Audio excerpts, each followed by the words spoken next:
Welcome to Next Level Play Therapy, a weekly podcast dedicated to supporting the next generation of child and adolescent therapists to provide exceptional play therapy services.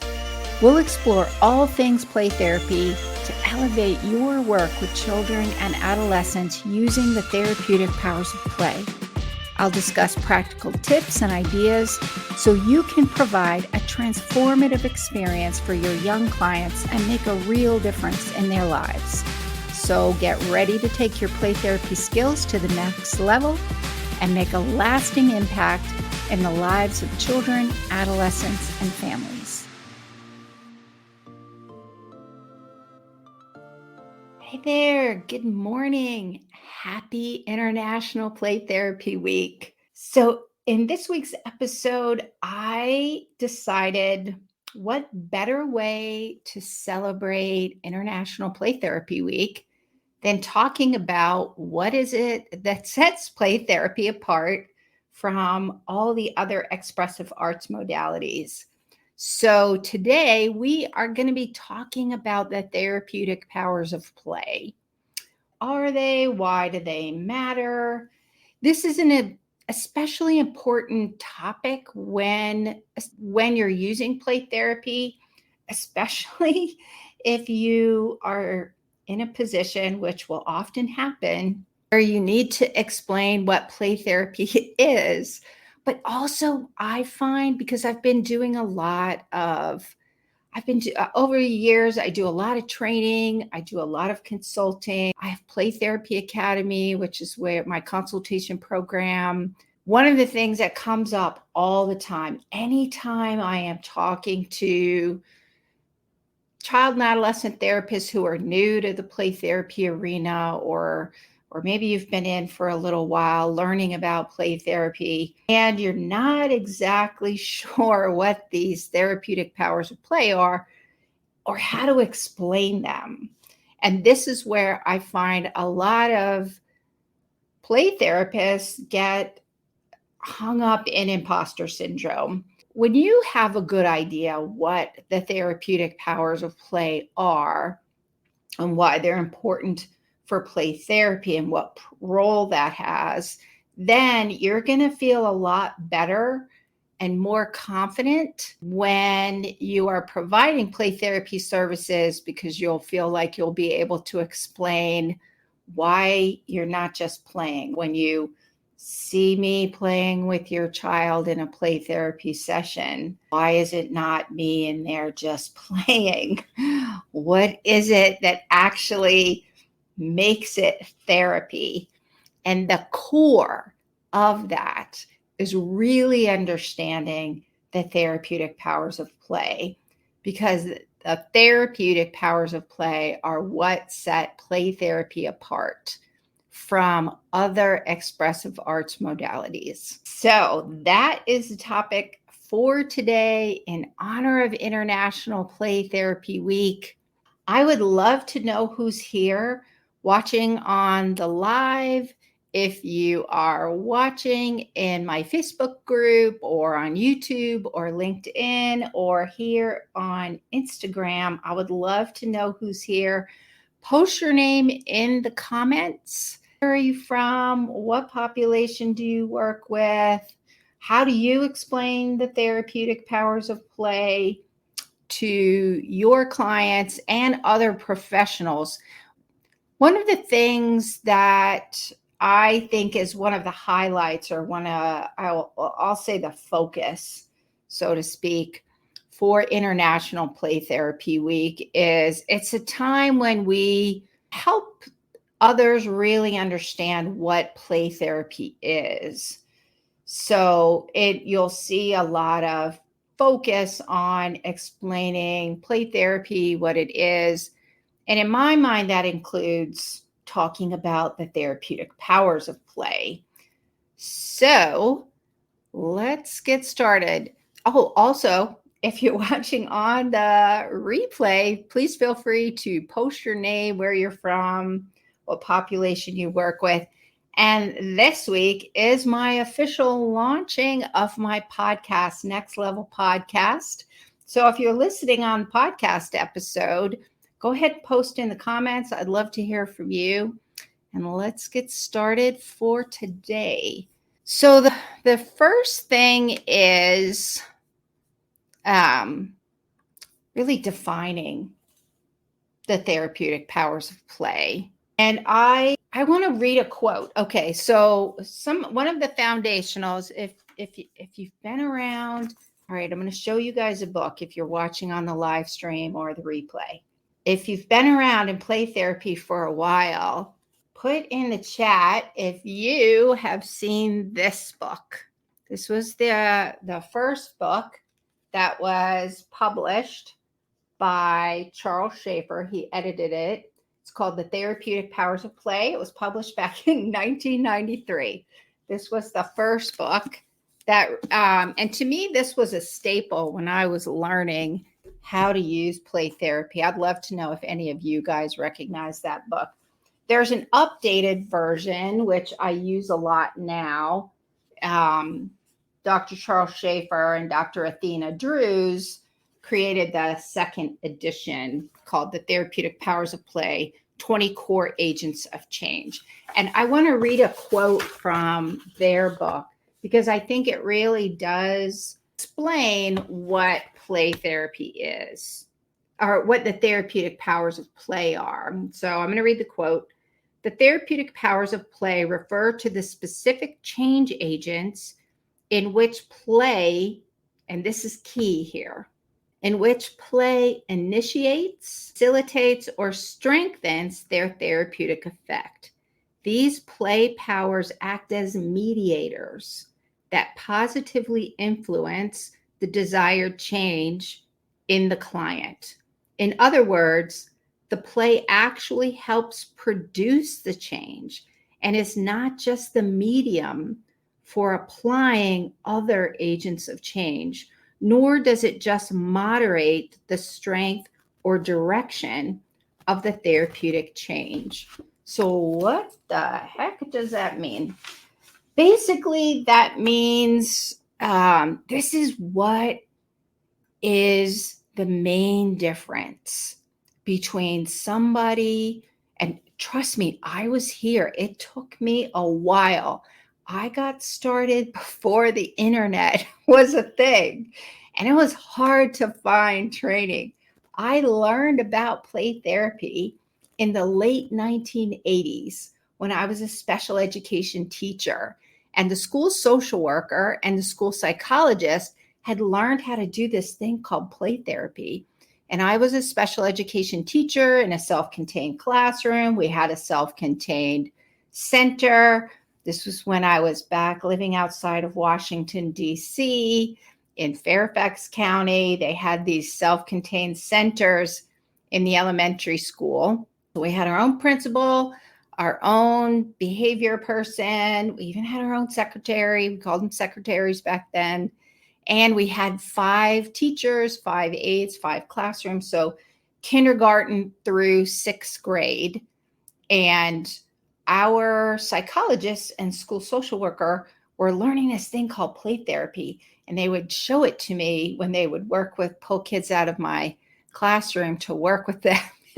They would point out these blocks and they'd be so excited about them. And I would think to myself, what the heck, in my early 20s. And then school psychologists co-facilitated a group with me using the play therapy. And we did a group using fairy tales based on Bruno Bettelheim's uses of enchantment. So post in the comments if you're from my generation era. Have you ever heard Bruno Bettelheim's book called The Uses of Enchantment?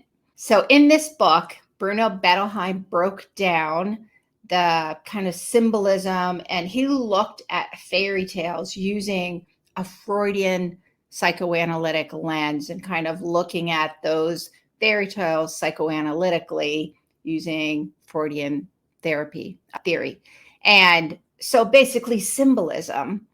And so we did this group and became hooked. I experienced engaging in play with the kids in my classroom. We did these groups. We acted out these fairy tales.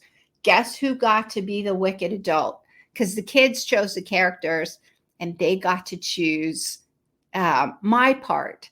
So I'm the teacher in an elementary school with kids who are in special education with emotional problems, so they can't be in the regular class because their emotions get the better of them and it interferes with their learning. So guess, take a big whopping guess, who would always be the evil adult in the play?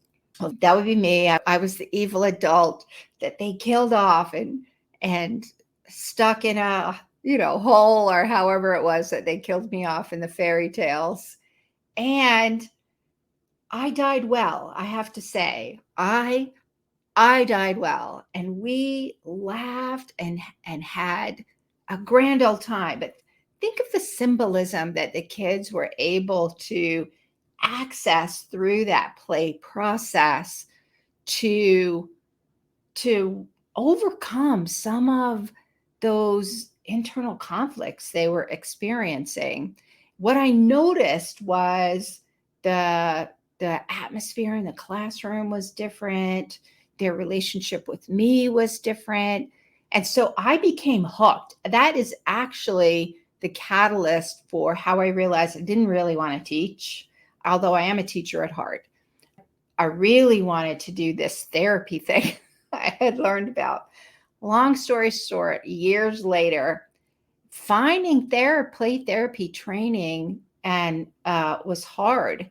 Nobody really knew how to do it back in the early 90s. And so I went on this long journey, and I can tell you the difference between being trained to use a play therapy theoretical model and simply pulling out games and toys is worlds apart.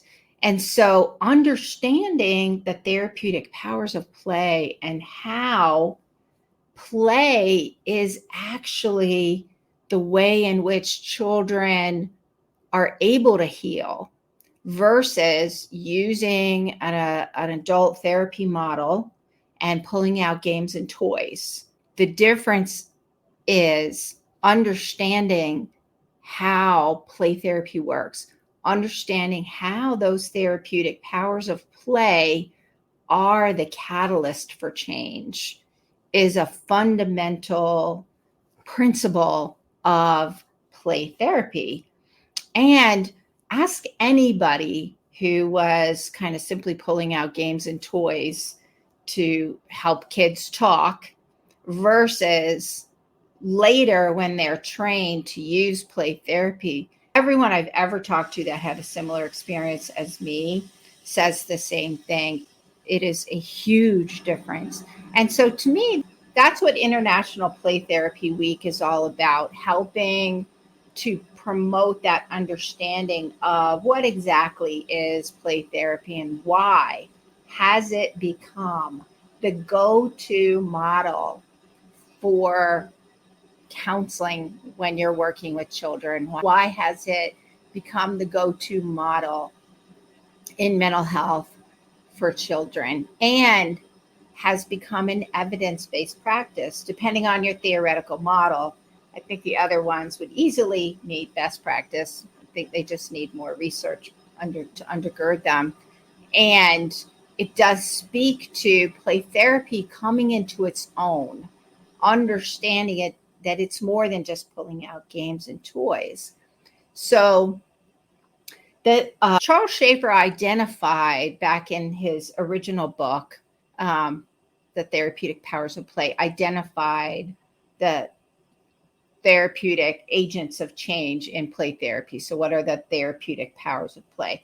And then in 2014, in the second edition, they kind of revamped it. And if you go on, I don't know if you can see this graphic, if you go on the Association for Play Therapy website, which is the letter A, the number 4, the letter P like play, and T like therapy. So it's A, number 4, A4PT.org. You can get this handout that shows the therapeutic powers of play. Schaefer and Drews categorized these therapeutic powers of play into 4 categories. I have the older version of that therapeutic powers of play handout that the Association for Play Therapy created originally. And the 4 categories are: facilitates communication, fosters emotional wellness, enhances social relationships, and increases personal powers. And they categorized all 20 change agents that they identified into those categories. So understanding that play therapy is about how do you help your client access those therapeutic powers of play. And what sets play therapy apart, the purpose of the therapeutic powers of play, what sets play therapy apart is understanding how we use these in play therapy.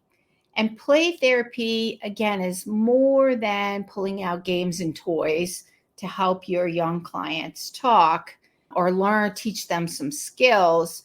It really is a fundamental shift in understanding the difference between using an adult theory model and knowing how to help your clients access those therapeutic powers of play.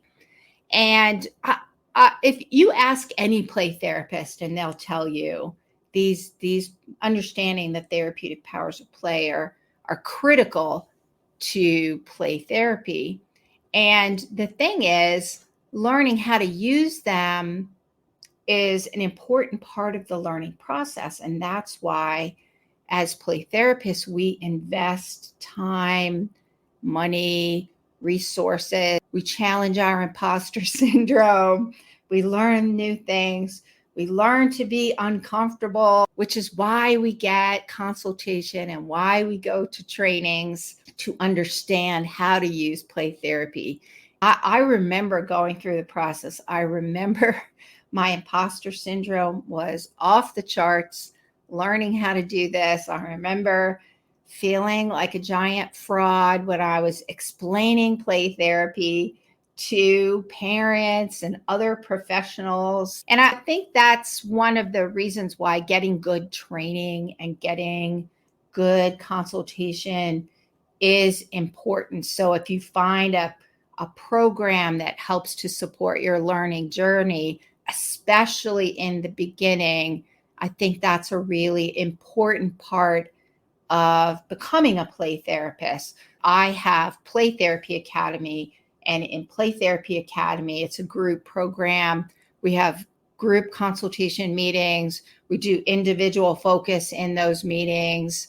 Also, I have some core classes or core courses on different aspects of play therapy included. Like, one of my courses is Getting Grounded in Play Therapy Foundations. That's the first course in there in Play Therapy Academy.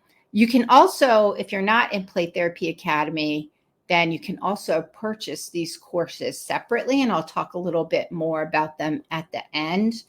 One of the things that I thought about when I was creating the course for Getting Grounded in Play Therapy Foundations was really for new people coming into play therapy, because getting foundations in play therapy, not necessarily my course, but becoming a registered play therapist through the Association for Play Therapy requires a Foundations in Play Therapy course.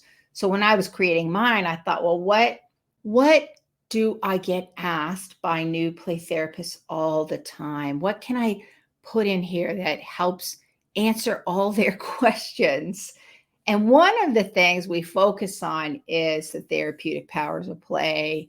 What sets play therapy apart? How do you explain play therapy to others? There's a bunch of other things in that course, some of the foundational components. But when I was thinking about what sets play therapy apart from just pulling out games and toys or art supplies, then to me, understanding the therapeutic powers of play is important, which is one of the reasons I put it as one of the modules in the course. So That brings me to my third point for today, which is what's the role of your theoretical model to access those therapeutic powers of play? And this is key. This is pivotal. This is what separates play therapy from pulling out games and toys. How do you help your clients access those therapeutic powers of play? Well, you have to understand the definition or what play therapy is. So I'm going to read the definition that the Association for Play Therapy has, because to me, this is kind of in a nutshell explains the role of your therapeutic model in accessing the therapeutic powers of play using play therapy. But I also think it's helpful when you're trying to explain what play therapy is. So, the Association for Play Therapy defines play therapy as the systematic use of a theoretical model, that's the first thing, to establish an interpersonal process, that's the second thing. And the third part is wherein trained play therapists use the therapeutic powers of play to help clients prevent or resolve psychosocial difficulties and achieve optimal growth and development.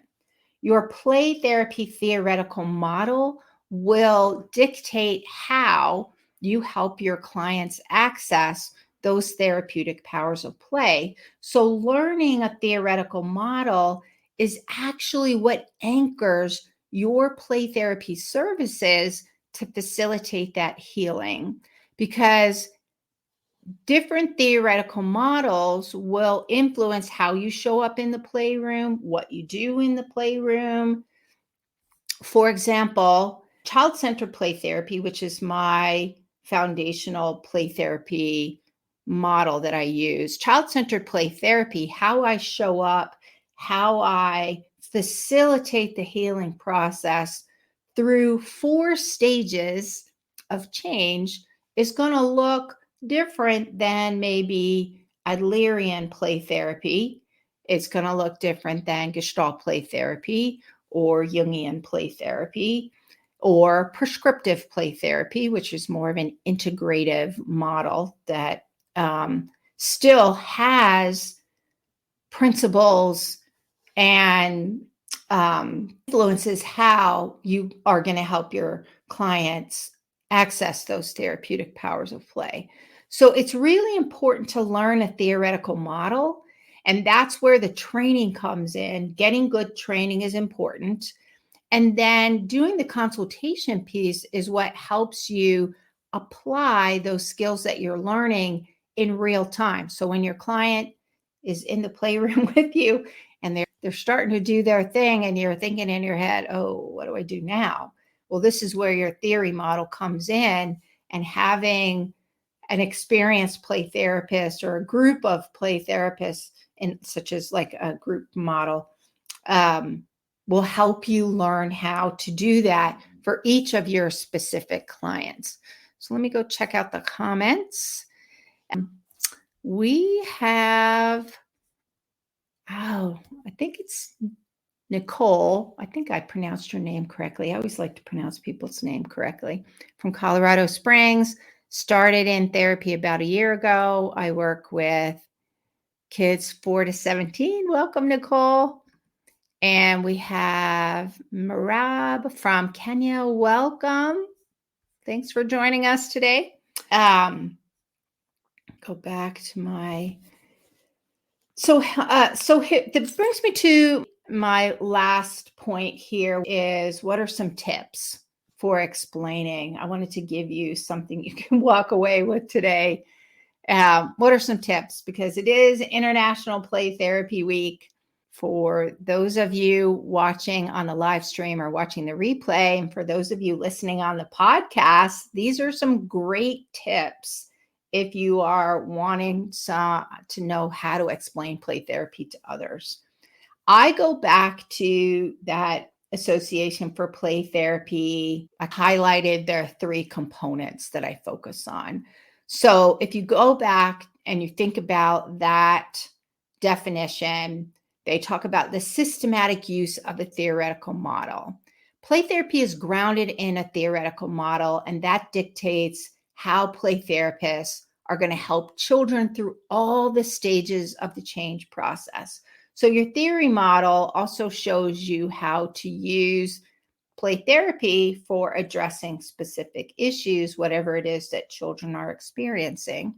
And so one of the things that I've always done is I've explained my play therapy theoretical model, and I explain the stages, I explain how I use it, and then that helps people to understand that it's not just games and toys, that there's actually a theoretical model, just like adult therapy. Adult therapy uses talk to facilitate that process. Unless you're using some other expressive arts modality, then your expressive arts like art or drama or poetry or writing, music, then that will be your vehicle for change. In play therapy, play and accessing those therapeutic powers of play is the vehicle for change based on my theoretical model. So the second part of that definition is to establish an interpersonal process. And this is that therapeutic relationship. So you have theory, but we also need relationship to balance that out. You won't get very far if you're just using your theory model. You really need to have a strong therapeutic relationship. And your play therapy model will influence how you show up. In many ways, it'll influence how you show up in the playroom. For example, the way I show up using child-centered play therapy is slightly different than the way somebody using a different theoretical model would show up. There are a lot of similarities, though. Therapeutic relationship is still therapeutic relationship. And you want that congruence of unconditional positive regard and empathy. That's going to be true across all the theory models. But the way I show up in a child-centered play therapy model is going to be slightly different than another play therapy model. Key, though, is you need that balance between your theory and your relationship. And then the third part of the definition is wherein trained play therapists use the therapeutic powers of play to help clients prevent or resolve psychosocial difficulties and achieve optimal growth and development. So your theory model in combination with a strong therapeutic relationship is going to influence how you help your clients access those therapeutic powers of play, and how you use that process to address their specific issues going on and working through those challenges, making sense of their world, and how they're able to establish relationships.